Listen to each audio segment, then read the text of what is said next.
A very good afternoon to all the viewers of this program, the faculty members of different colleges and universities, and the officials from various other departments. Uh, I am now going to talk about remote sensing GIS application in forest resources and ecosystem analysis. I am Hitendra Padalia and from Forestry and Ecology Department of IIRS. So basically, in my talk, I will be giving you a brief background about the geospatial technologies, remote sensing GIS and GPS technologies, how they are relevant to the forest cover monitoring, resource assessment, and ecosystem analysis. And then I will be covering the case studies on forest resource assessment, particularly the case studies on forest biodiversity assessment and forest biomass assessment.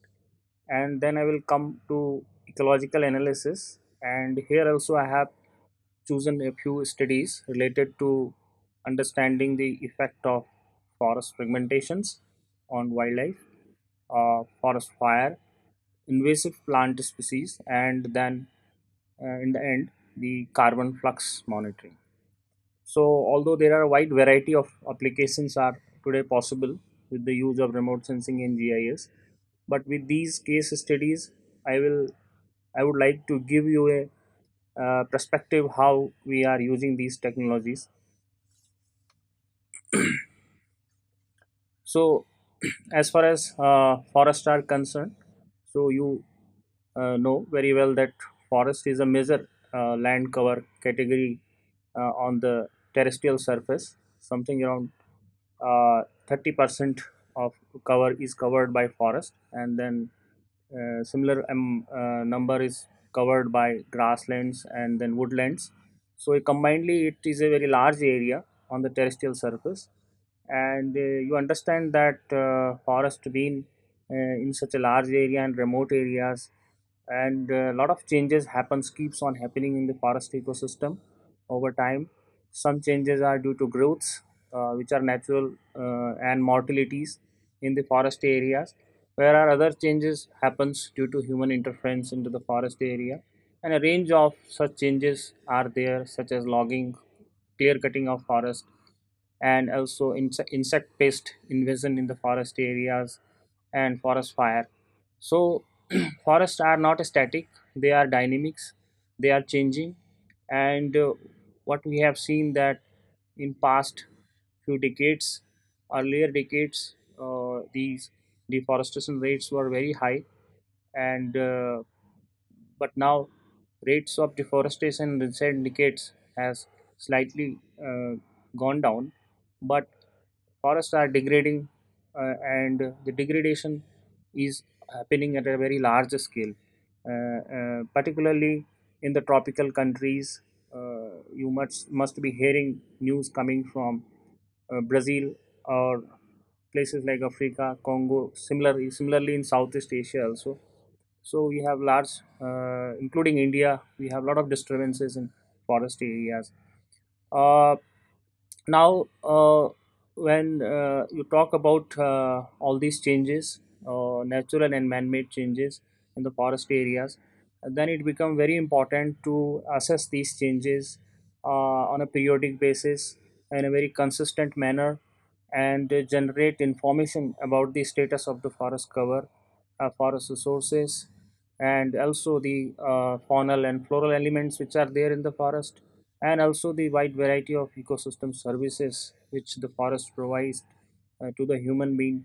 So we need to have tools by which we can analyze the changes in all these aspects of forest. Now, as you know, we have been doing forest survey. In India also, we have a very good legacy that in the past we have been doing scientific management of the forest. For example, in India, from since 1964, we started scientific management of the forest, using managing the forest using working plants. and subsequently we have established several institutions like Forest Survey of India. We have many other ICFRE, Indian Council of Forest Research Education institution across the country. So, in order to promote research and development in the forest areas, and uh, uh, but the field surveys in the forest areas are very important, and we do undertake a lot of field inventories in the country. For example, if I take case of India only, so we have a national forest inventory program also, which is being operated by Forest Survey of India. And similarly, there are many research organizations in the country, universities in the country. They keep on taking projects, and they inventorized things, some at national level. Like from IRS, we have done some national level studies, and many others have done regional scale studies on forest, for example, biodiversity assessment, carbon assessments, things like that. But the field inventories and from are time taking, depending on what is your objective, and they are labor intensive also. For example, if you want to assess the how much is the carbon stock in the forest area, so it cannot be directly assessed by any other means. So you need to go to the field, and you have to really lay out plots and inventorize all the elements which is responsible for the carbon and stock.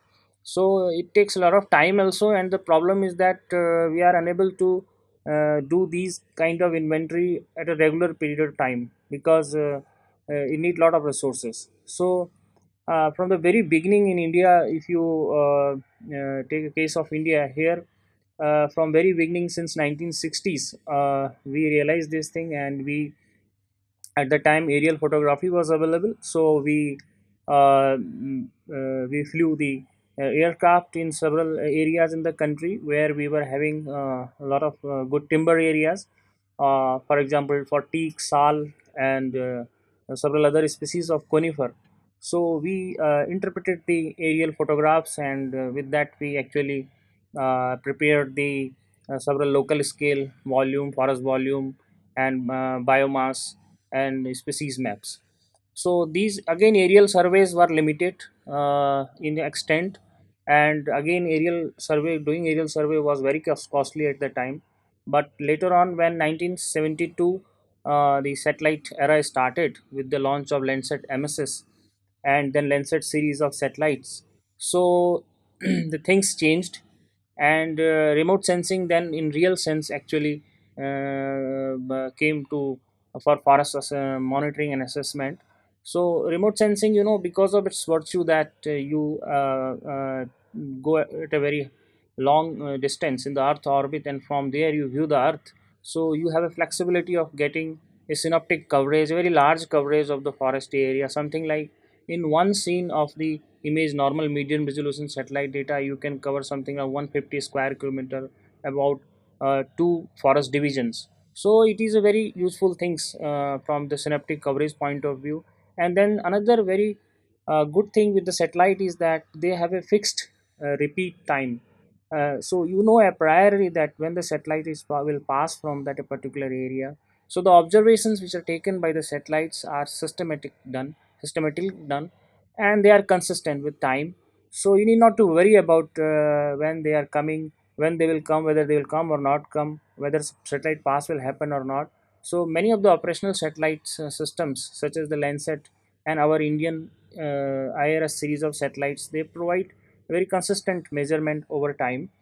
And another thing is that with the remote sensing is that in the forest system, it's not about only the physical things like forest height, biodiversity, and biomass, which you can see from your eyes, but there are other things also, other changes keeps on happening in the forest physiology. For example, changes in the chlorophyll content, nitrogen content in the forest area, similarly the leaf biochemistry, all those such minor scales, very subtle scale changes in phenologies are visible to you in dry season versus wet season. But other kind of changes which happens at a very subtle scale are also, for example, change in the water content of the forest. Such type of changes are not visible to the human eyes. So but remote sensing provides you a totally different perspective. You can go beyond your visible range to NIR range, to short wave infrared range, to thermal infrared range, to microwave range. So you have a very long electromagnetic range beyond in which you can view this earth. So this is a totally a very new things which we were not doing earlier when remote sensing was not there on a larger scales.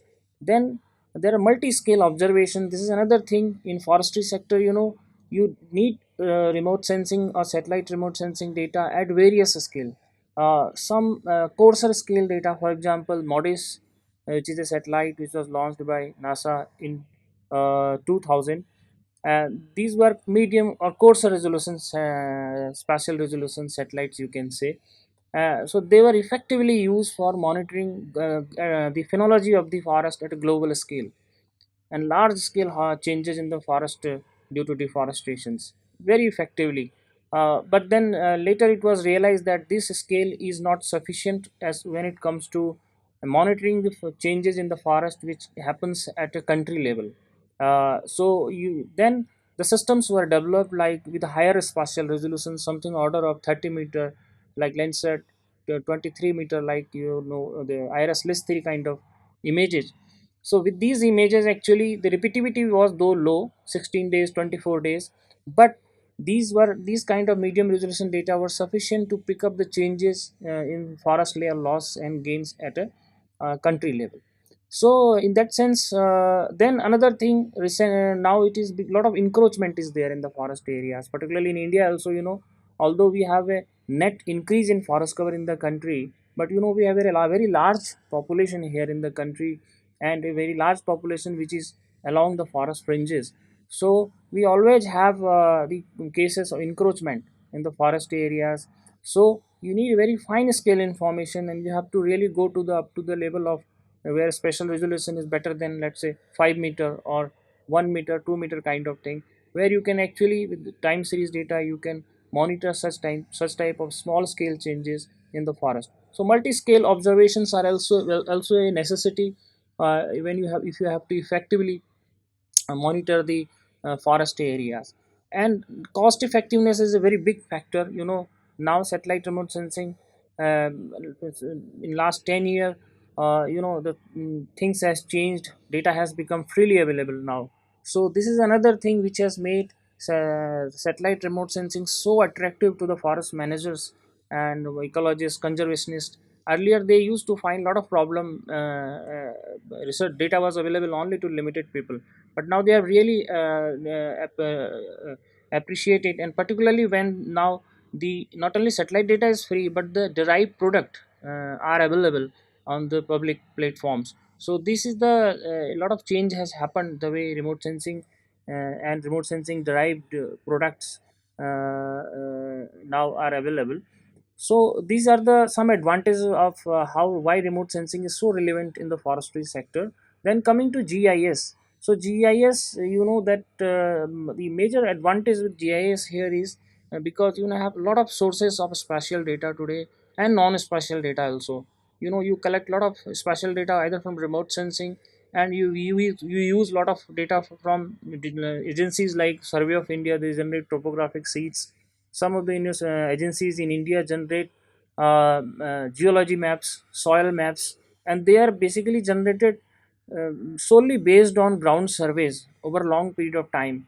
So these are the different type of layers, GIS layers. And then now a lot of data also, point data also comes, which comes from the field research sites, so which are spread widely. So this type of data all has to be integrated.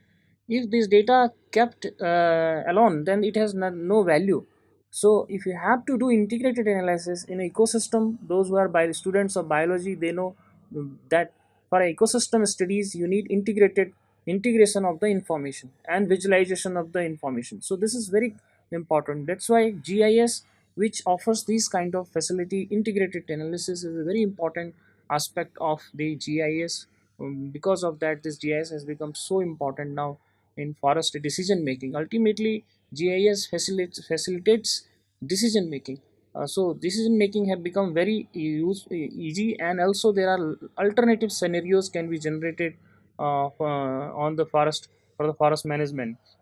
So another technology which is GIS, now GPS, global positioning system, and this was there, but now there are several other GPS navigation constellation system are put in place, and so now the flexibility is that you can receive the signal, the signal positioning information from the satellite, not only from the GPS series of satellites, but also from the others like developed by the Europeans, by the Russia, by the Chinese, and by India also. So such use of multiple sources of signal now has changed the term GPS to GNSS, Global Navigation Satellite System. We are nowadays calling it, and this type of information, the positioning information, the locational information, is very useful, particularly in forest areas.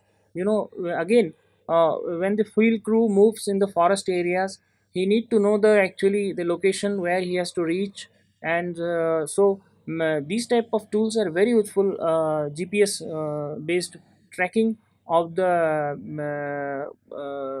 moving party is very important in forest surveying from one place to another place. Similarly, now we are putting these uh, GPS collars on the animals. Many of the animals in India has been collared with GPS, and now we have satellites, again satellite constellations, which are used to monitor these animals which are radio GPS tagged. And this is another use, very useful study case studies are being developed now in India on elephants, on your other animals, and with that they are able to derive several different type of information on the ecology and the behavior of wild animals. So this is again a new things which is possible only because of that GPS signal, and because of the GPS development and the GPS technologies. Now I think with this I have tried to highlight why these three technologies, which together they we call it geospatial technologies, why they have become so relevant in this sector. Now coming to the first example of use of remote sensing in GIS in the field of forestry. You are very well aware that India has operationalized the forest cover mapping, and since 1987 we have been doing it, and Forest Survey of India is conducting the assessment of the forest cover, and every 2 years they come out with a report called Indian State of Forest Report. And recently in 2019 they have released the new reports about the status of the forest in the country. And now, when you think of mapping forest for a country, so you need to adopt certain standards, such as that you have to actually define the classification schemes. For example, we have defined a classification scheme for our forest density mapping at a country level, that how many different density classes should be there, and at what frequency we should monitor these changes in the forest canopy density. So 2 year basis we are monitoring the changes in the tree cover at the country level. So here the scale is, one is 50,000 scale, so list three kind of data we are using. And then every 2 year basis we are also reporting the loss of forest and gain of the forest. So loss of forest means wherever we have the canopy density going down from 10%, below 10%, so those areas are considered to be loss of forest. And you should remember that another thing is, we have defined here forest. What do you mean forest? So we call the areas where actually the patch size is more than 1 hectare, canopy density is above 10%, and height is not strictly used, but height is also used, like above 2 meter and above 5 meter, depending on the type of vegetation in that area. So this is the basis by which we classify our forest into different density classes, and we generate loss and gain estimates. And we, another thing is, they you should remember that in our forest cover mapping, irrespective of the whether the 1 hectare size patch is in the forest areas, or whether it is outside in the agriculture field, it is considered as a forest cover. Then another things which is being generated in by FSI, Forest Survey of India, is a tree outside forest tree cover. So tree cover, this type of, actually, in the in the agriculture areas, wherever you have agroforestry, so you will find trees growing in different fashion. For example, somewhere you will have block plantations, somewhere you will have linear plantations, and sometimes the trees will be scattered. So right now, actually, what how they are doing it for a country level is they are stratifying based on remote sensing data. But actually, they are going to the field and estimating, laying out the plots and estimating the number of trees which are there. So currently there is a need that we need to use very high resolution remote sensing data, which is now available for tree cover monitoring in the outside tree for areas. And but the problem is, currently the high resolution data, although available in the Google platform, so the processing of very high resolution data is very difficult, and lot of memories get consumed. So we are not able to operationalize this methodology for a country scales, although in small areas there have been enough number of demonstrations are there that today we are able to monitor the number of trees in growing in a particular area, particularly in outside tree forest areas, and what are their dimensions of their crowns. So like that, this type of information is there is a potential for generation. Now what we are doing with respect to degradation assessment, so whenever we talk of degradation, so here at present, so we talk of like changes in the from one density class to another density class. Let us say that in a 2 year period, if you find that there is a reduction in canopy cover from, let us say, from above 70% canopy cover to 40 less than that, so then we call it degradation. So if the, so such type of changes in the canopy density class we interpret as a degradation or improvement in the forest health.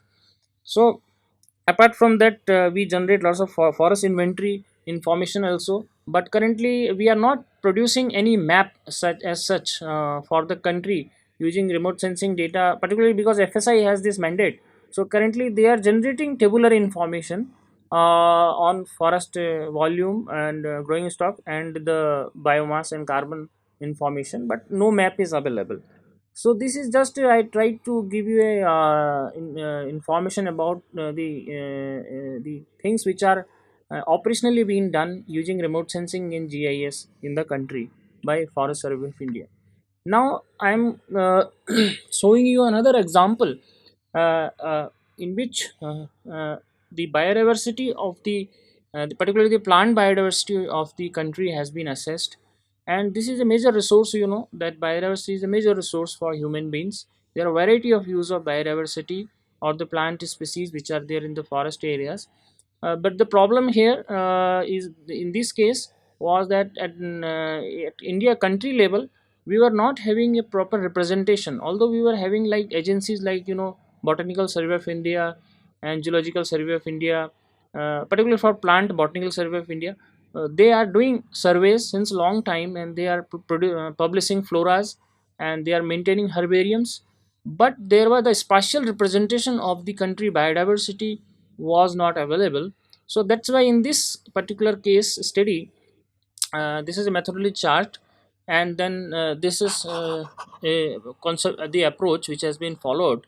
Basically, this in this exercise, a landscape approach was followed based on landscape ecological principle.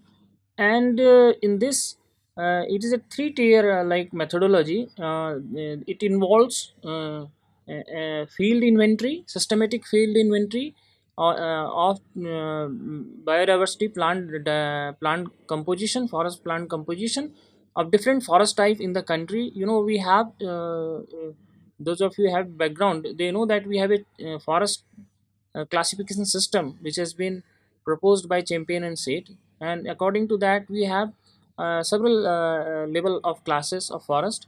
Now in this project, what we have done actually, we have integrated the field information with the satellite remote sensing, and then we have used a landscape ecology based model for identifying the disturbances, disturbed areas, and the areas which are biologically rich, means the areas which supports higher concentration of plant species as well as useful plant species, and the areas where we have more concentration of rare, endangered, and threatened species.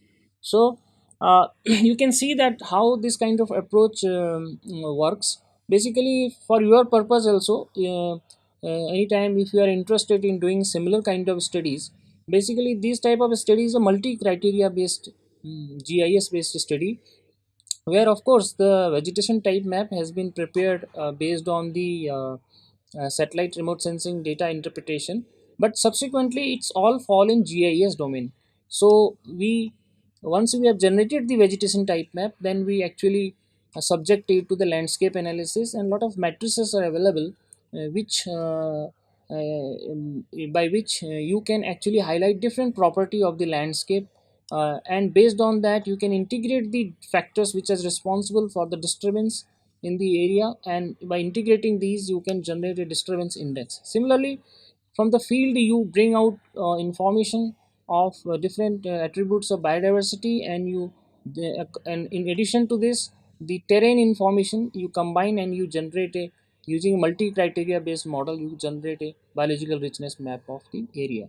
So here this type of approach, basically, you have several such approaches, like if you have 2 3 different layers, you can do a rating kind of analysis, you can rank them, or you can go for advanced multi-criteria analysis, like there are analysis like analytical hierarchical process or multi-criteria analysis. So this is very useful because here you can use several pieces of information, and you can integrate them, and finally you can produce a product. So based on this biological richness map, now it has been possible to see that what are the gaps in our protected area system. At a country level, we have several national parks and sanctuaries, more than 700, but whether they really include the areas which are rich in biodiversity.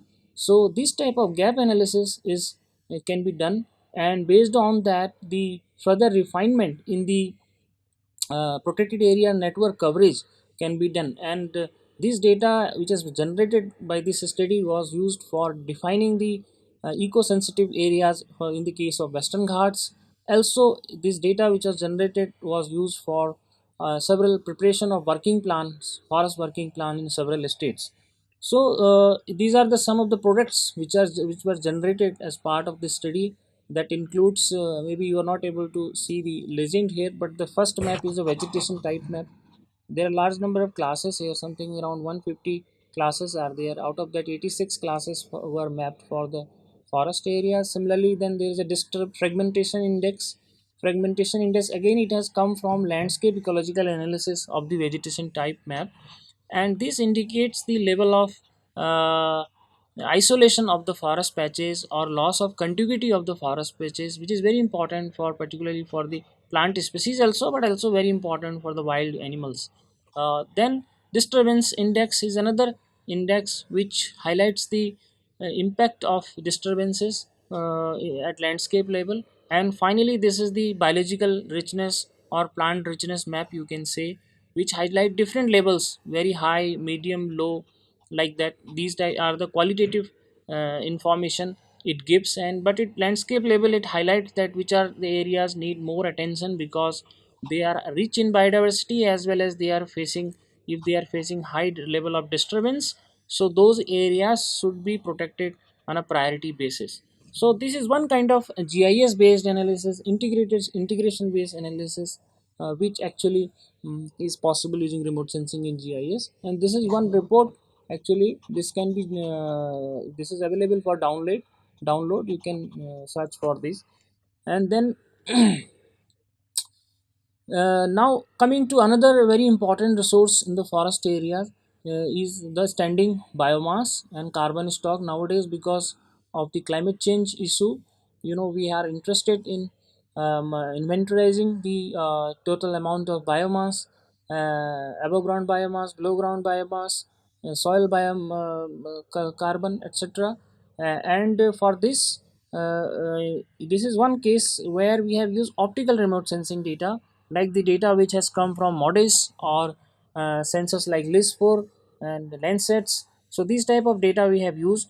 Again, in this case, what we have done actually, since this map you can see that this was generated again at a country level, and this map tells you the spatial variability in the biomass carbon stock. Actually, in the case of forestry, you know that for the tree species, we roughly consider 50% of the biomass is a carbon. So in that sense, this represent variability in the biomass also.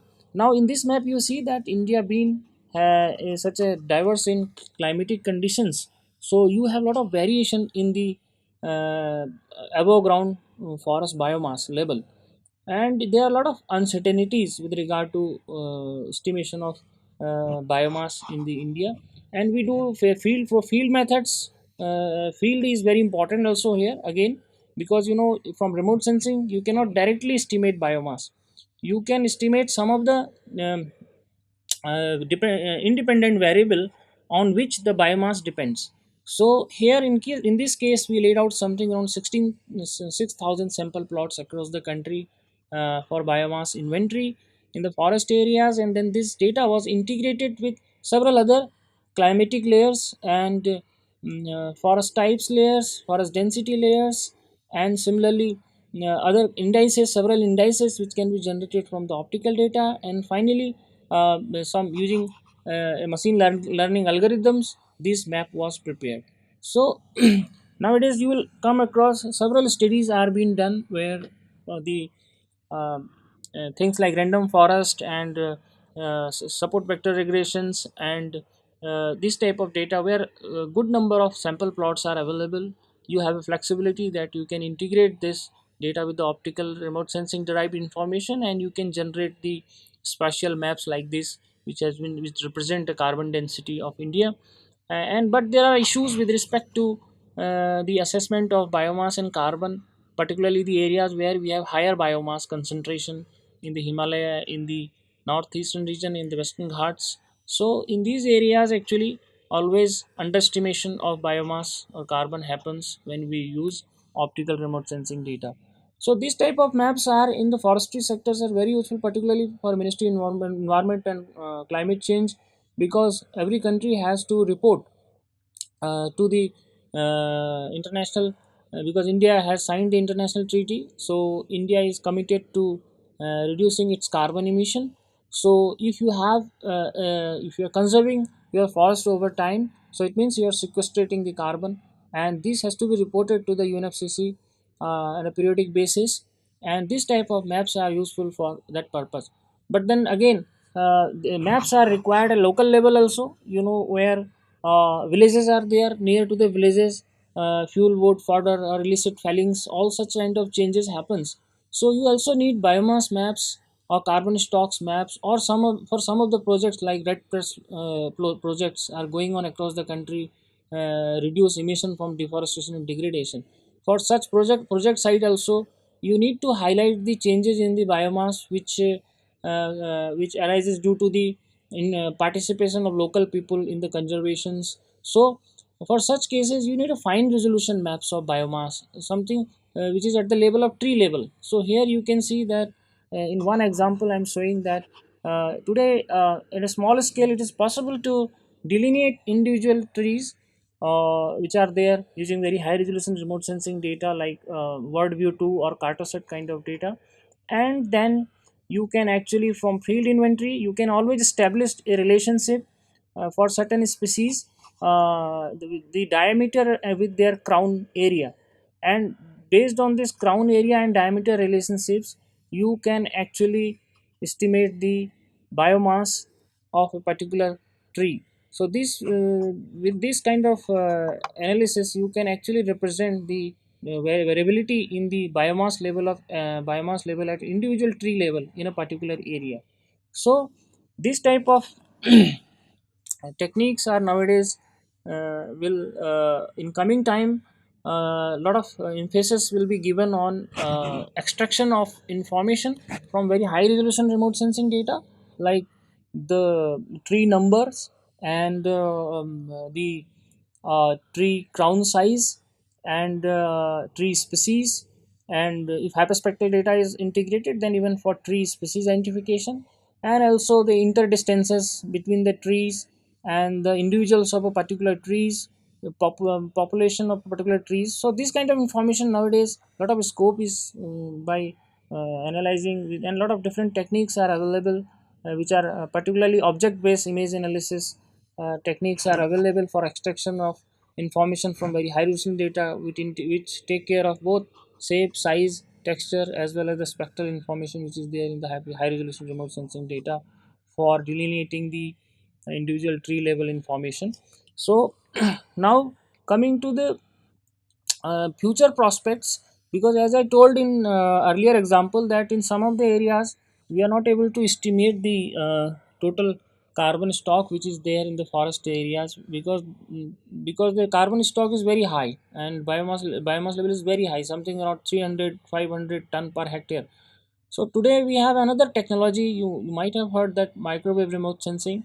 It is a unique ability that it can, because of the longer wavelength, these radiation, which is micro radar is active source so this can emit these longer wavelength, and these longer wavelengths has ability to penetrate in the forest canopy, and by virtue of this, these wavelengths are able to interact with the branches, with the trunk, because they are penetrating from the leafy portion, they are able to penetrate, so they can generate the information about the branches and trunk part where most of the biomass and carbon stock remain. So now there is a possibility that we can improve our estimates of the carbon stocks and biomass stocks. Particularly, India has mm, collaborated with NASA, and we have a NISAR mission, and NASA India SAR mission. We were in L band is there, so this is going to help us a lot, because this with which is going to be launched in 2022, uh, in the later part of 2022. And with this data, because the data will be freely available for researcher, for public, and also they will provide a lot of software tools and processing algorithms which all will be freely available. So products will be available in the form of products. We will generate the biomass map of the entire globe at 1 year interval. Similarly, we will generate the forest disturbance map of the entire globe, again maybe 6 monthly interval at 1 hectare patch size. So this type of information is going to be publicly available. And similarly, there is another satellites like called from European Space Agency, which is a biomass satellites. This is the first time that we are going to put a p wavelength sensor on the earth orbit, and so this p wavelengths again being a longer wavelength than L band wavelength, something around 70 centimeter length. So this will be able to even penetrate deeper into the forest canopy, and we will be very effectively will be able to monitor not only biomass, but also we will be able to monitor the surface topography. And the first time there will be chance that we will be able to produce a digital elevation model of the forest areas. So this is not available, this type of information so far. So currently the lower graph which is shown here, you see that we are trying to target the red colored areas here, which are high biomass area with the biomass mission, and the areas which are shown in the green color, which are less in biomass, we are going to cover with our NISAR satellite missions. And then there are other yellow cover areas which are grasslands and thin vegetation areas. Here optical remote sensing data will be used for biomass estimations. So a combination of technology, it's not that only microwave and lidar, and then there is a lidar missions also, I will talk about that. So will be used for global assessment of the changes in this will be one time, and then further we will be monitoring the changes. Then so this will be at a global scale, this type of things will be possible. And lidar, is another technology which is very useful in forestry, not only for characterizing forest biodiversity, plant biodiversity, but also it will be helpful in estimation of forest biomass, carbon stocks, because it provides you three-dimensional information of forest. And so this three-dimensional information is it related to the biomass also. So as the height increases, the biomass of the tree increases, though relation will not be similar for all the species, but still height acts as a major variable, a predictor variable for estimation of the forest biomass. So now we have recently there have been there is availability of the laser data from the space with mission like ISAT 2 and the JEDI mission. So these are now also data providing data, laser data, and this laser data will be very useful because in laser data you will have a point information. It will not be image information, and so you have to integrate this point data with the other data like optical data and microwave data, so as to generate a spatially continuous information for forest height first, and then based on the canopy height model which we can generate from lidar, we can relate this canopy height model with the field information, biomass information, and then we can generate the biomass map at the landscape level. The advantage with lidar is that lidar is again it's a very precise in information, so you get very high accuracy in canopy height estimation with lidar in all kind of measurements. The height is accuracy is very high here as compared to radar, because radar get influenced by a number of parameters like its backscatter as well as the phase information which is provided by radar. So that get, I will not go into detail of this technicalities, but the idea is that for assessment of forest resources you need not only the two-dimensional information but also you need three-dimensional information, so you can characterize the forest structures as well as the resources which are there. Now coming to the ecological part, I told you that I have put some studies. Like this is one study wherein we demonstrate the use of temporal information, because the temporal information comes from maps which are historically available, topographic maps, and also from satellites. So in this, we what we have tried to see in India level, because India has a very large population of Asiatic elephants, and which actually the wild elephants population is concentrated in four major areas here. So in these four areas actually we have tried to see that in past 80 years times how much forest loss or fragmentation has happened. So in this kind of analysis you see that how useful it is. These are the areas which are actually, for example, this is a case of northeast India, and these are the areas where elephant population movement happens here. And so in these areas what we have found that the color shown in the red color indicates the complete loss of forest cover in these areas. So similarly for different areas we have produced these maps, and which shows that that there have been there are several places in these elephant ranges where deforestation was very high, and we estimated that something in last 80 years something around 29% forest cover has been lost in these elephant ranging areas. So this is the advantage that remote sensing offers, that you can actually analyze the past changes which are taking place, and these changes have a lot of importance for elephant conservation, for large mammal conservations. Now in this case, particularly if you see the case of central India here, where elephants are there in the place like Jharkhand, West Bengal, Odisha, and here your elephant, where the elephant population is there, the forest patches have become very small, and they are very small in size and highly fragmented. And this type of habitat conditions will lead to a lot of elephant human conflicts, and we already have seen that as compared to other places where there is a contiguity in the forest cover, we have in such cases we have higher incidences of elephant human conflict, because elephants is bound to move outside these patches and come in conflict with the humans. So another, here I think these maps may not be visible to you properly, but we have shown with the landscape matrices we have computed, and we have shown that we have computed how many different type of patches are there for different forest types, and how much change in different patches has happened over time, and how much reduction in the contiguous forest patches has happened, whether they have shrunk or increase in size. So these all type of this type of analysis is very important for landscape conservation. And India is a very large country and having very large wildlife population here, and we have taken several steps to provide enough protection to the habitat of these wild animals.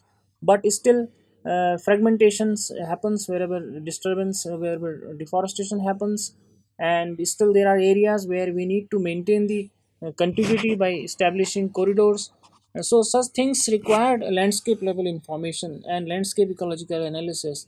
And if you can integrate this information with the currently available wildlife telemetry data, or the data which is being available from tracking from satellites, so it becomes a very useful piece of information for the wildlife manager to understand the requirement of the animal population in a particular area, and also to take decision about the carving out the protected areas. Now, coming from the landscape ecological perspective to another thing is at landscape level, which is happening is the invasion of the several species of plants. And today in India, being a tropical country, we have very large influx of invasive plants from other continents, from in particularly from Latin America, warmer part of North America, as well as from Africa.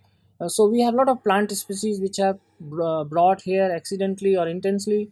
Now, particularly if I talk about forest areas, we have something around 150 species. We have seen that they are invading from our biodiversity database in different part of the country. Now, this is a very serious problem as far as the biodiversity conservation is concerned, and livelihood issues of the local peoples are concerned, because invasive species spread very fast.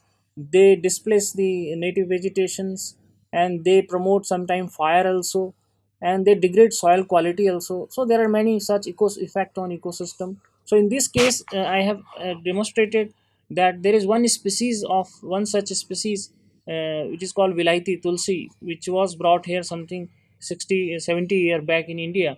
And now this species is spreading very fast in the particularly in the riverine track, wherever we have the river channels, it is spreading very fast. And so we could map this species using this medium resolution data, even multispectral data. So the basically, for some of the species, not for all invasive species, where the spectral signature of the invasive species show a very contrast, a high contrast with the background species or background features, then you have a chance to segregate, to separate, or to map or detect such patches. And particularly this species forms large pure patches. You can see here I've shown in two pictures. And but the phenology is very different when it is in monsoon, and when it comes to October November, then it colors get totally changed. And this is the time when you have opportunity to acquire satellite images of this area and do mapping of this species. But there may be some other invasive species where such type of spectral differentiation or phenological variation is not available. But still, even if there is subtle, some minute spectral variations are available, we have opportunity with the hyperspectral remote sensing data to map such species. Then another example I have shown that here we have prepared a hotspot map, where in India, where are the places where maximum pressure is there from the spread of the invasive species or likely to be invaded areas. So we have found that in central Indian regions, here there are a lot of species which are going to invade in this particular region in coming years.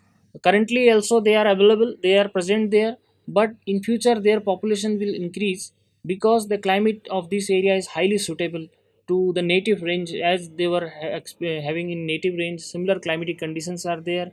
And in this area of the India, we have several national parks. You might have heard about Kanha, Pench, and such national parks and tiger reserves. There are grasslands which provides fodder to these wild animals, and so they are highly threatened with the invasion of such alien plant species. So this is another example how in GIS you can, and particularly you can generate this type of information. Nowadays we talk about species distribution modeling, and where we have for ecologists it is very useful nowadays because they are able to use the field data which they have collected on presence of the plant species, animal species. They are able to integrate it with the climatic information, edaphic information, and landscape vegetation type information, elevation information, and they are able to identify the potentially suitable areas using this species distribution modeling. So this product has been derived again with this using the ecological niche modeling approach. Now another aspect of ecology of the forest is the forest fire. Forest fire, though maximum loss of forest fire is happening due to deforestation and degradation, but forest fire also brings a lot of changes in the forest areas. Particularly in recent year we are witnessing increase in the forest fire frequencies because humans beings are spread everywhere. During COVID-19, this lockdown period, we have seen that there were very less number of cases of forest fire this year. But as the lockdown, we have opened this now again. Forest fire incidences are increasing because most of the fire in places like our we have human induced forest fire, and remote sensing has already been operationalized. You know, the earlier lecture I think it was on forest fire itself. So today we are able to generate. So I will not talk much about that, but one piece of information which I want to convey is that we are able to generate information today on forest fire from the satellites, not only on the which are placed in the sun synchronous orbit but also in the geostationary orbit. So we are using both the orbits type for forest fire monitoring, and we are able to improve the forest fire monitoring to a large extent that today forest department in the country is using this information for forest fire control. And similarly for the burnt area, which is a very important aspect of damage assessment. Forest department generate damage assessment report every year when forest fire happens. So far this damage assessment report is based on the ocular estimation by the forest guards. So now they are slowly accepting this remote sensing based burnt area estimation for their um, assessment purpose. Then finally, so far we have I have addressed the changes in the spatial structure of the landscape by showing you the example from the forest fire, invasive species, the forest fragmentations. These are all changes which are taking place in the structure of the landscape. Another part is the exchange, energy exchange, which happens between the forest ecosystems and the atmospheres. And this exchange, you know, a lot of the different type of gases are there, but particularly the greenhouse gases are very important in today's context. So we are monitoring these gases also. There today it is very important that if you have to really generate good reliable prediction how our forest will behave in coming years. So and we have several models, climate model, we have several such land atmosphere climate model, coupled model, and so global dynamic vegetation model. So these types of models researchers are using a lot, but we need such type of ground measurements also in order to validate the model outputs. And model outputs are like today we are able to generate globally the information on forest productivity, the respiration of the forest, the evapotranspiration from the forest areas, the soil fluxes, the emission of carbon and other gases from the soil. So these products are available globally from these models, and but these models require validations. So we are this type of new type of things are also coming in terms of the eddy flux towers, and these towers are mounted with the various kind of sensors. These sensors are very fast, and they are able to measure the exchange which happens a very fast rate in the ecosystems, and whereby gases, water vapor, and energy exchange happens. So we are able to monitor such one seconds. To give you example, that 20 observation or 20, 10 observation can be collected. So this way, very precise information comes from these observations about the forest, how they are interacting with the atmospheres over time, from a diurnal to seasonal to decadal scale. We can understand this is one example I'm showing, that wherein this flux, the dark areas are showing the where carbon absorption has happened, and the upper part is showing the release of carbon. So in respiration, which is there in some time, forest are absorbing, most of the time forests are absorbing the carbon, but sometime the respiration part dominate the photosynthesis part, and they become net emitter of the carbon. So nowadays this is the major issue, particularly for the forests which are getting degraded, and degraded forest become source of emission. So in this context, these type of studies are being done. And finally, I am giving another example, that how the technologies of GIS, I told you, but GIS has revolutionized with the inclusion of web technology. And over web now we are doing a lot of things, a lot of data analytics, and on web we are doing for biodiversity and for other kind of planning. So these are the portals which actually, for example, this biodiversity information system which we generated as part of biodiversity projects. So this is one way of disseminating the information from a project where you have worked, and we uh, distributed the spatial output of this project through this portal. And another thing is the Indian Bioresource Information Network. This is the another concept, that if you have a large number of agencies which are collecting biodiversity data at country level, and these data sets independently they have very less value, but when you combine all these data sets and display in one platform, so a lot of value addition happens. And if this value addition is very useful for taking several different type of decisions about the biodiversity, about the forest. So this type of particularly web technology is where web analytics is involved. And particularly now these web portals are also nowadays supporting a lot of citizen science data archives, visualizations, also these type of portals are supporting. So I think you can further, you can go for detail, you can go to these websites, particularly this IBIN, Indian Bioresource Information Network website, and you can see what kind of details are there about the flora and fauna of the country, and other spatial layers are there, how it can be useful.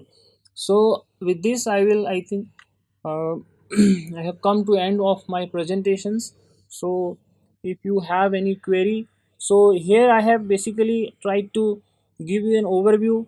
I have not gone into detail of methodological detail of each and every aspects of different applications, but I have highlighted that how these type of case studies has been done, adopting different type of approaches, different type of data sets, and how why these products are important for our planning purposes. So thank you very much.